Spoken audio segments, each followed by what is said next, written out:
Tonight I am going to make an Italian dish. It's a pasta dish with linguine pasta. And I got this from a restaurant in Tulsa, and it is so good.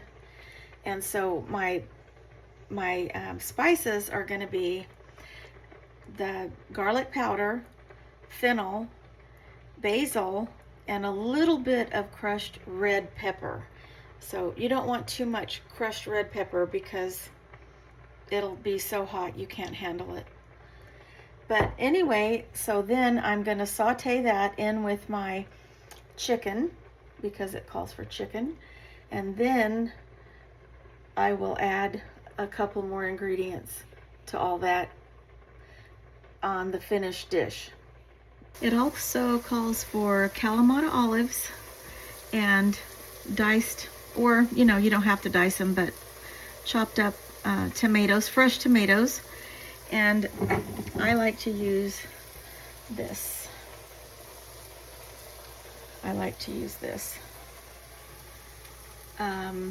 Or if you don't want to use Parmesan, they do have another dish. Honestly, they just switch out the Parmesan and use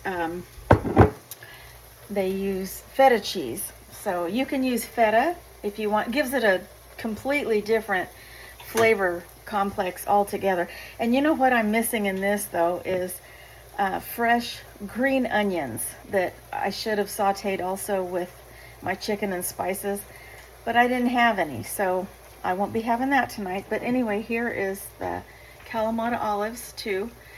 And you know what? This is something I've learned with any kind of olives. Even if they're pitted, even if it says that they're pitted, or these are already sliced, like, little slices. I still go through every single olive to make sure there are no pits or no pieces of a pit, because they're done by a machine in the factory. And I can't tell you how many times I have found a whole pit or at least pieces of a pit.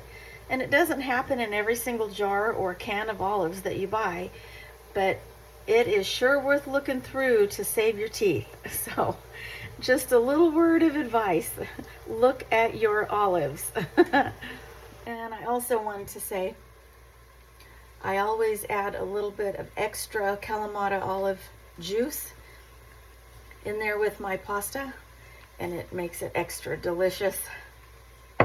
So I wanted to let you know about that. A little bit of a trick. There's the finished bowl, and all I'm missing are the green onions, which would have been really good in here. But if you like Italian food, Italian dishes, you have to try this dish. It is so awesome. The flavors just blend together and they taste amazing. It's almost like they just explode in your mouth. They're that good. So if you like Italian, give it a try.